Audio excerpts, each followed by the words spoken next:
jawabnya. Apa Andika? Itu Bu tadi. Oh, nggak kedengeran. Coba ulangin lagi. Bang, nggak ada suaranya ya? Apa nomor 2? Manfaat beriman kepada Rasul Allah.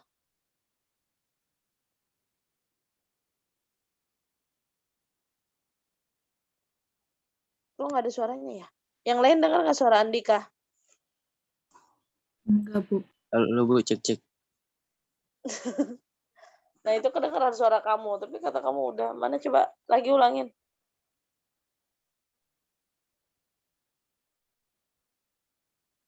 Apa manfaat beriman kepada Rasul? Bisaan? Udah hilang kotanya, udah habis. Masa nggak kedengeran sih Bu? Enggak. Nah, ini kalau kamu ngomong begini kedengeran, tapi jawabannya nggak kedengeran. Begitu ya? Coba manfaat. Coba kamu ngomong manfaat. Manfaat. Nah, itu dengar. Coba ulangin. Makin sempurna imannya. Itu dengar terus. Apalagi? Mendapatkan pahala dari Allah. Benar. Terus? Memperoleh kebahagiaan di hidupnya dan di dunia dan di akhirat. Oke, udah cukup. Terima kasih, itu kedengeran. Itu goib suara jawabannya doang. Lanjut nomor 3, Tiwi.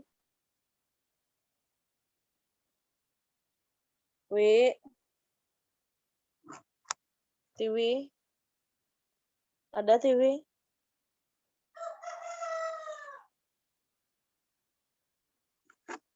Bisa Wi, jawab nomor 3 Wi.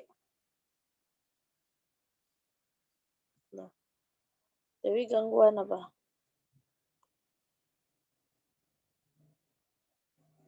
Tiwi dengar suara ibu enggak? Coba jawab mana nih? Sayilah. Iya, Bu. 3. Perhatikan narasi di bawah ini. Saat mengerjakan penilaian akhir semester, ada peserta didik yang membawa contekan ke dalam kelas. Dia berusaha melihat contekan tersebut saat tidak ada yang melihat. Bagaimana cara mengatasi masalah tersebut? Dihubungkan dengan sifat wajib Rasul. Nilai kejujuran kepada siswa seperti sifat yang dimiliki Rasul, yaitu sifat asidik, Bu, yang berarti jujur. Oke, benar. Terus nomor 4 siapa? Ada yang mau jawab nomor 4? Coba Vinka bisa nggak Vinka? Kenapa nggak on cam Vinka?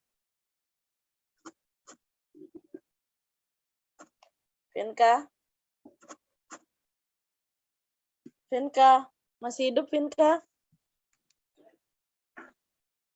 Vinka, masih hidup nggak nih si Vinka nih? Vinka? Ya Allah, udah baru masuk, nggak respon lagi. Vinka, nggak nyambung. Lanjut lagi. Tiwi, udah dengar suara ibu belum, Wi? Tiwi. Coba Sarif Hidayat. Sarif. Ya, Bu. Jawab nomor 4, Sarif.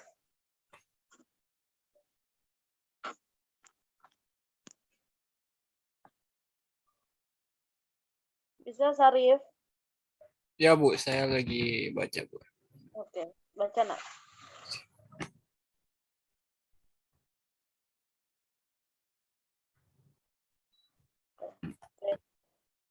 Wi nanti debat jawab nomor 5 ya, Wi. Nomor 4 dijawab sama Sarif.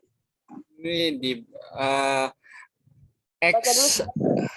X adalah ketua kelas di salah satu sekolah menengah. Setiap hari dia membantu guru dalam menyiapkan pembelajaran di kelas. Sedangkan Y adalah peserta didik kelas 11.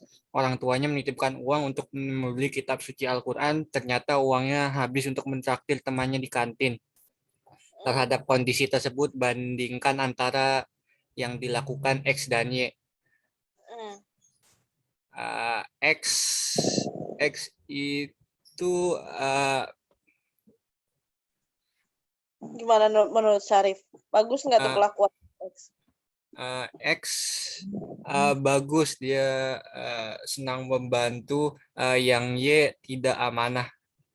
Oke. Yang tidak amanah jangan diikuti ya, Nak. Itu adalah sebagian kecil perbuatan yang sering kita lihat realitanya, ada yang baik, ada yang buruk. Maka yang negatif kita hindari, cukup tahu berdasarkan pengalaman. Kalau kalian pernah mengalami hal itu sendiri, maka jangan sampai kita mengulangi hal yang sama untuk dalam hal kejelekan. Itu pesan Ibu ya. Yang nomor 5, Tiwi sudah bisa? Bisa, Bu. Saya jawab, no. Nomor 5. Menerapkan mengimani Rasul Allah dalam kehidupan sehari-hari. Cara penerapan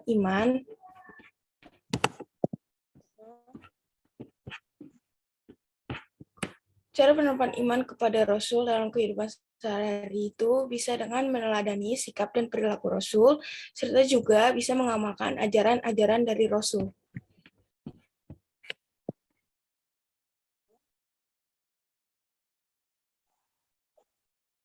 Sudah, Wi? Oke. Ada lagi? Sudah selesai nomor 1 sampai 15. Sampai sini ada pertanyaan nggak tentang bab iman kepada Rasul?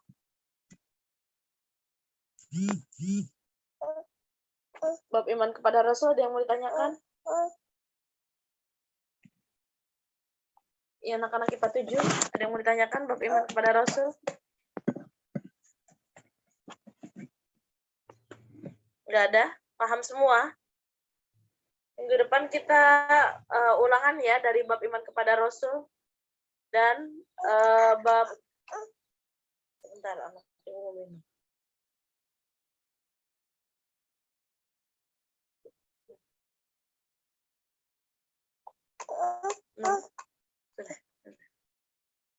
kita ulangan minggu depan bab iman kepada Rasul sama bab toleransi ya, Nak. Ya, Bu. Kedengeran kan suara Ibu, Landri? Oke. Lanjut lagi, yang presentasi siapa? Ibu sampai jam berapa? 9 berapa? Sampai 9 berapa, Ibu? 9 lewat berapa? 10, bukan?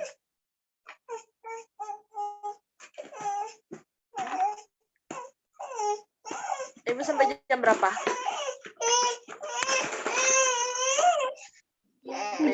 Iya, Bu, jam 9 lewat 10. Oke, lanjut lagi yang presentasi. Coba Sylvia presentasikan hasil ringkasannya, Nak.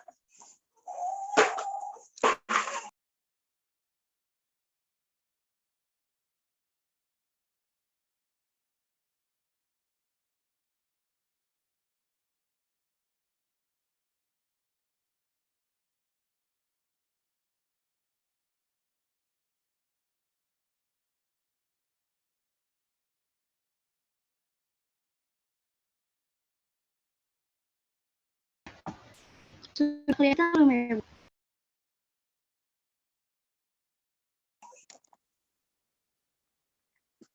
Belum.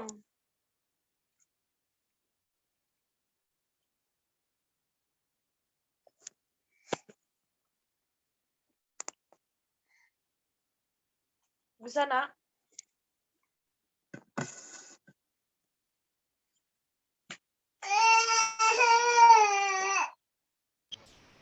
Sudah belum, Bu? Ya, silakan.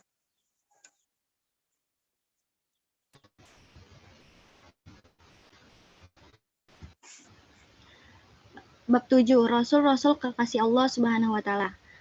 Yang pertama, pengertian iman kepada Rasul-Rasul Allah Subhanahu wa Ta'ala.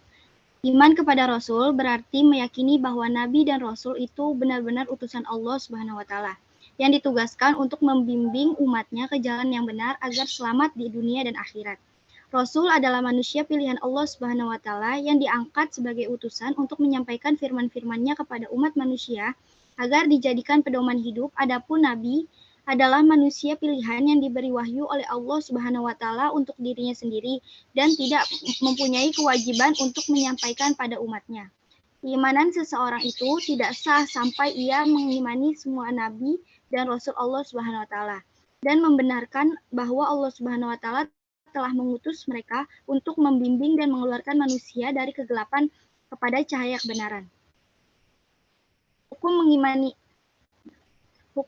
rasul. Mengimani rasul-rasul Allah Subhanahu wa taala merupakan kewajiban hakiki bagi seorang muslim karena merupakan bagian dari rukun iman yang tidak dapat ditinggalkan. Sebagai perwujudan iman tersebut, kita wajib menerima ajaran yang dibawa rasul-rasul Allah Subhanahu wa taala tersebut.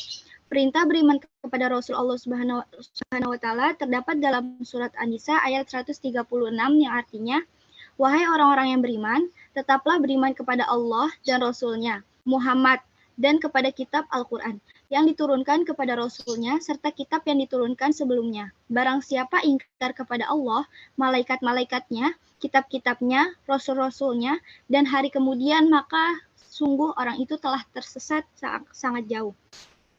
Selanjutnya yaitu sifat Rasul Allah Subhanahu wa taala. Rasul sebagai utusan Allah Subhanahu wa taala memiliki sifat-sifat yang melekat pada dirinya. Sifat-sifat ini sebagai bentuk kebenaran seseorang rasul. Sifat-sifat tersebut adalah sifat wajib, sifat mustahil dan sifat jaiz. Yang pertama yaitu sifat wajib. Sifat wajib artinya sifat yang pasti ada pada Rasul. Tidak bisa disebut seseorang Rasul jika tidak memiliki sifat-sifat ini. Sifat wajib ini ada 4, yaitu seperti berikut. 1. As-Siddiq. As-Siddiq yaitu Rasul selalu benar. Apa yang dikatakan Nabi Ibrahim alaihi salam kepada bapaknya adalah perkataan yang benar. Apa yang disembah oleh bapaknya adalah sesuatu yang tidak memberi manfaat dan mudrat, jauhilah. Yang selanjutnya yaitu al-amanah. Al-amanah yaitu Rasul selalu dapat dipercaya. Di saat kaum Nabi Nuh alaihi salam mendustakan apa yang dibawa olehnya, Allah Subhanahu wa taala pun menegaskan bahwa Nuh alaihi salam adalah orang yang terpercaya atau amanah. Selanjutnya yaitu at-tabligh, yaitu Rasul selalu menyampaikan wahyu, tidak ada satupun ayat yang disembunyikan Nabi Muhammad SAW dan tidak disampaikan kepada umatnya. Dalam sebuah riwayat diceritakan bahwa Ali bin Abi Thalib dinyatakan tentang wahyu yang tidak terdapat dalam Al-Quran. Ali pun menegaskan bahwa demi zat yang membelah biji dan melepas napas tiada yang disembunyikan kecuali pemahaman seseorang terhadap Al-Quran. Selanjutnya yaitu Al-Fatonah. Al-Fatonah yaitu Rasul memiliki kecerdasan yang tinggi. Ketika terjadi perselisihan antara kelompok kabilah di Mekah, setiap kelompok memaksakan kehendak untuk meletakkan Al-Hajar atau Al-Ajar Al-Aswad, yaitu batu hitam, di atas Ka'bah. Rasulullah SAW lalu menengahi dengan cara semua kelompok yang bersengketa agar memegang ujung kain yang dibawanya. Kemudian Nabi meletakkan batu itu di tengahnya dan mereka semua mengangkat hingga sampai di atas Ka'bah. Sungguh cerdas Rasulullah SAW. Yang kedua yaitu sifat mustahil. Sifat mustahil adalah sifat yang tidak mungkin ada pada Rasul. Sifat mustahil ini lawan dari sifat wajib, yaitu sebagai berikut. Yang pertama, al-kizib, yaitu mustahil Rasul itu bohong atau dusta. Semua perkataan dan perbuatan Rasul tidak pernah bohong atau dusta. Yang kedua yaitu al-khiyanah. Al-khiyanah yaitu mustahil Rasul itu khianat. Semua yang diamanatkan kepadanya pasti dilaksanakan. Al-kitman, yaitu mustahil Rasul menyembunyikan kebenaran. Setiap firman yang ia terima dari Allah Subhanahu wa taala pasti ia sampaikan kepada umatnya. Selanjutnya yaitu al-baladah. Al-baladah yaitu mustahil Rasul itu bodoh. Meskipun Rasulullah SAW tidak bisa membaca dan menulis, tetapi ia pandai. Yang ketiga yaitu sifat jaiz. Selain Rasul memiliki sifat wajib dan juga lawannya, yaitu sifat mustahil, Rasul juga memiliki sifat jaiz. Akan tetapi, sifat jaiz Rasul dengan sifat jaiz Allah Subhanahu wa taala sangat berbeda. Rasul juga memiliki sifat-sifat yang tidak terdapat pada selain Rasul, yaitu sebagai berikut. Yang pertama yaitu ismatur Rasul, adalah orang yang maksum, terlindung dari dosa dan salah dalam kemampuan pemahaman agama, ketaatan, dan menyampaikan wahyu Allah Subhanahu wa taala. Oleh karena itu, seorang rasul selalu siaga dalam menghadapi tantangan dan tugas apapun. Yang kedua yaitu iltizamur rasul, adalah orang-orang yang selalu komitmen dengan apapun yang mereka ajarkan. Mereka bekerja dan berdakwah sesuai dengan arahan dan perintah Allah Subhanahu wa taala.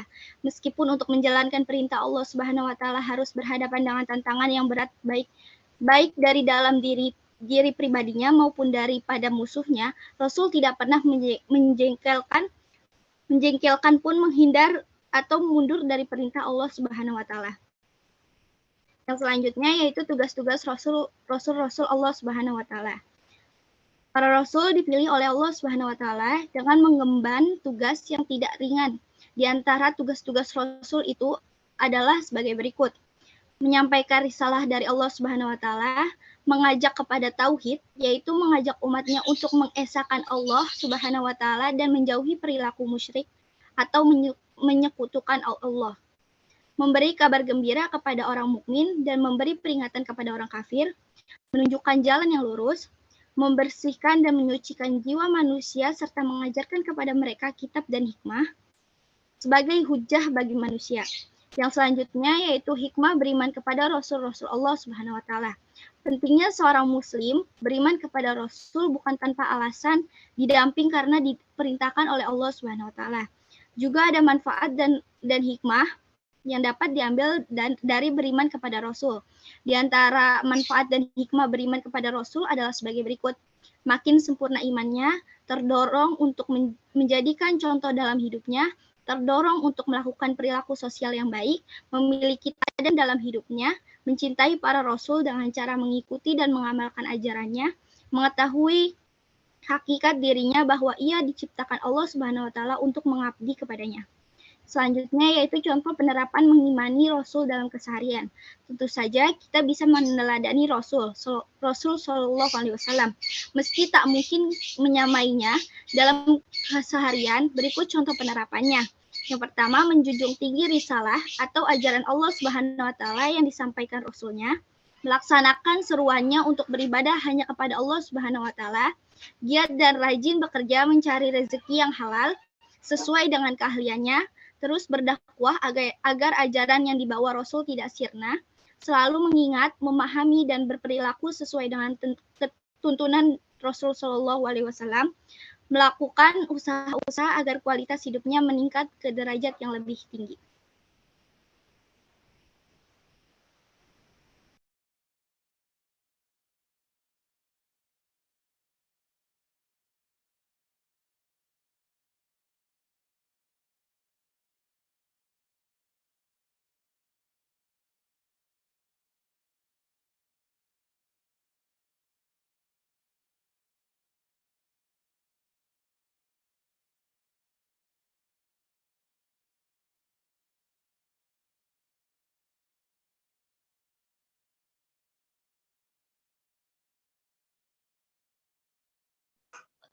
Oke, satu orang lagi, Nak. Siapa? Coba Farhan, presentasikan ringkasannya Farhan.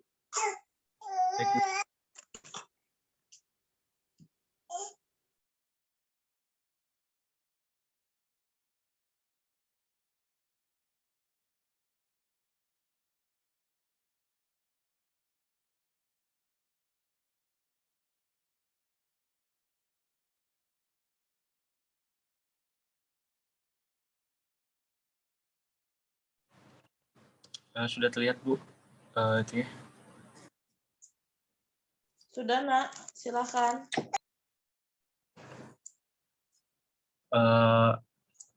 Bab 7 yaitu Rasul-Rasul kekasih Allah Subhanahu wa taala.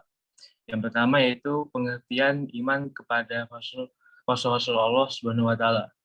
Jadi iman kepada Rasul itu artinya kita meyakini bahwa Rasul itu benar-benar utusan Allah Subhanahu wa taala yang ditugaskan untuk membimbing umatnya, itu umat manusia, ke jalan yang benar agar selamat di dunia dan akhirat. Dan terdapat perbedaan arti dari nabi dan rasul. Kalau nabi itu artinya adalah manusia pilihan yang diberi wahyu oleh Allah Subhanahu wa taala untuk dirinya sendiri dan tidak mempunyai kewajiban untuk menyampaikan pada umatnya. Sedangkan rasul itu berarti manusia pilihan Allah Subhanahu wa taala yang diangkat sebagai utusan untuk menyampaikan firman-firman-Nya kepada manusia agar dijadikan pedoman hidup. Sehingga wahyu yang diterima Rasul itu, kemudian Rasul harus menyampaikan wahyu tersebut kepada umatnya.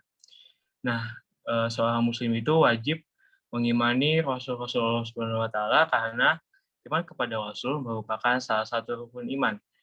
Dan perwujudan iman tersebut adalah seorang muslim wajib menerima ajaran yang dibawa Rasul-Rasul Allah Subhanahu wa taala. Dan perintah beriman kepada Rasul-Rasul Allah Subhanahu wa taala terdapat dalam surat An-Nisa ayat 136. Kemudian poin kedua yaitu sifat Rasul-Rasul Allah Subhanahu wa taala. Jadi jenis sifat Rasul Allah Subhanahu wa taala ada 4. Yang pertama ada sifat wajib, yaitu sifat yang pasti ada pada Rasul-Rasul Allah Subhanahu wa taala. Yang pertama ada asidik. Jadi asidik itu artinya Rasul itu selalu benar. Dan sehingga perkataan perbuatan Rasul itu harus diikuti. Kemudian yang kedua ada amanah, maksudnya adalah Rasul ini dapat dipercaya, sehingga Rasul itu tidak mungkin berdosa mengenai ajaran yang dibawanya. Yang ketiga yaitu at-tabligh, yaitu Rasul selalu menyampaikan wahyu. Jadi tidak ada satupun wahyu yang disembunyikan Rasul dari umatnya. Jadi Rasul itu selalu menyampaikan apa yang diwahyukan oleh Allah Subhanahu wa taala. Ya, kemudian yang keempat adalah al-fatonah, yaitu Rasul itu memiliki kecerdasan yang tinggi, sehingga Rasul ini dapat menyelesaikan masalah-masalah yang terjadi di umatnya. Kemudian yang kedua ada sifat mustahil. Sifat mustahil ini adalah sifat yang tidak mungkin ada pada Rasulullah Subhanahu wa taala. Yang pertama ada al-kizib, yaitu mustahil bahwa Rasul itu berbohong atau dusta mengenai ajaran yang disampaikannya. Jadi ajaran yang disampaikannya ini sangat bisa dipercaya dan harus diikuti. Yang kedua yaitu al-khianah. Al-khianah berarti sangat mustahil Rasul itu berkhianat, sehingga ketika Rasul itu mendapat kepercayaan, Rasul tidak akan mengkhianati kepercayaan tersebut dan akan melaksanakan kepercayaan tersebut sampai selesai. Terus yang ketiga ada al-kitman. Al-kitman itu mustahil bahwa Rasul menyembunyikan kebenaran. Kebenaran yang Rasul terima dari Allah Subhanahu wa taala akan diajarkan kepada umatnya tanpa ada yang disembunyikan. Kemudian yang keempat ada al-balada. Al-balada artinya mustahil bahwa Rasul itu bodoh, sehingga Rasul itu sudah pasti orang yang pintar. Nah, yang ketiga yaitu sifat jais. Sifat jais adalah sifat-sifat manusia biasa terdapat pada Rasul-Rasul Allah Subhanahu wa taala. Contohnya itu seperti Rasul itu masih merasakan lapar, merasakan haus, bisa merasakan sakit, perlu tidur juga merasa sedih, merasa senang, terus kemudian berkeluarga dan lain-lain. Kemudian keempat ada sifat-sifat yang tidak terdapat pada orang-orang selain Rasul. Yang pertama ada ismatul Rasul, yaitu orang-orang yang maksum, yang terlindung dari dosa dan salah dalam memahami agama, kemudian salah dalam hal ketaatan, dan salah dalam menyampaikan wahyu Allah Subhanahu wa taala. Sehingga Rasul itu selalu siaga dalam menghadapi tantangan dan tugas apapun. Yang kedua, iltizamur Rasul, yaitu orang yang selalu komitmen dengan apapun yang mereka ajarkan. Rasul itu bekerja dan berdakwah sesuai dengan arahan dan perintah Allah Subhanahu wa taala, meskipun untuk menjalankan perintah Allah Subhanahu wa taala harus berhadapan dengan tantangan-tantangan yang berat. Rasul itu tidak pernah mundur atau menghindari perintah Allah Subhanahu wa taala. Kemudian poin yang ketiga yaitu tugas Rasul Allah Subhanahu wa taala. Yang pertama menyampaikan risalah dari Allah Subhanahu wa taala, yang kedua mengajak kepada tauhid atau mengesahkan Allah Subhanahu wa taala, yang ketiga memberi kabar gembira kepada orang mukmin dan memberi peringatan kepada orang kafir. Yang keempat menunjukkan jalan yang lurus, kelima membersihkan dan menyucikan jiwa manusia serta mengajarkan kitab dan hikmah kepada mereka. Yang terakhir yaitu sebagai hujah bagi manusia. Kemudian poin selanjutnya yaitu hikmah beriman kepada Rasul-Rasul Allah Subhanahu wa taala. Yang pertama, iman diri makin sempurna. Yang kedua, terdorong untuk menjadikan Rasul-Rasul Allah sebagai contoh dalam hidupnya. Yang ketiga, terdorong untuk melakukan perilaku sosial yang baik. Kemudian yang keempat, memiliki teladan dalam hidupnya.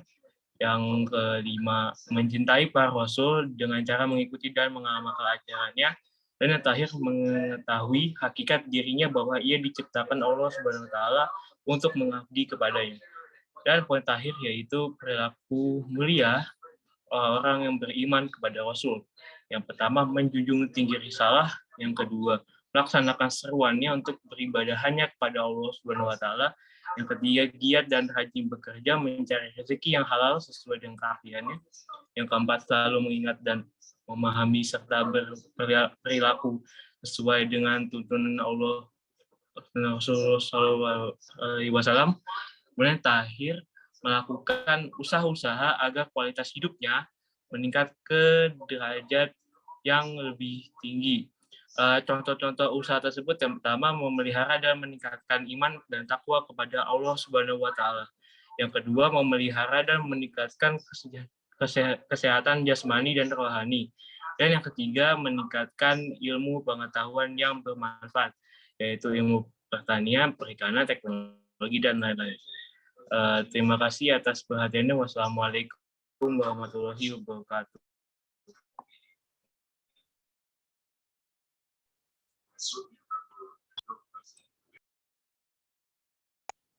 Waalaikumsalam warahmatullahi wabarakatuh. Terima kasih Farhan.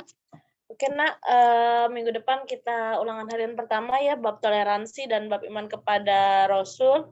Ada pertanyaan dari dua bab tersebut sampai sini?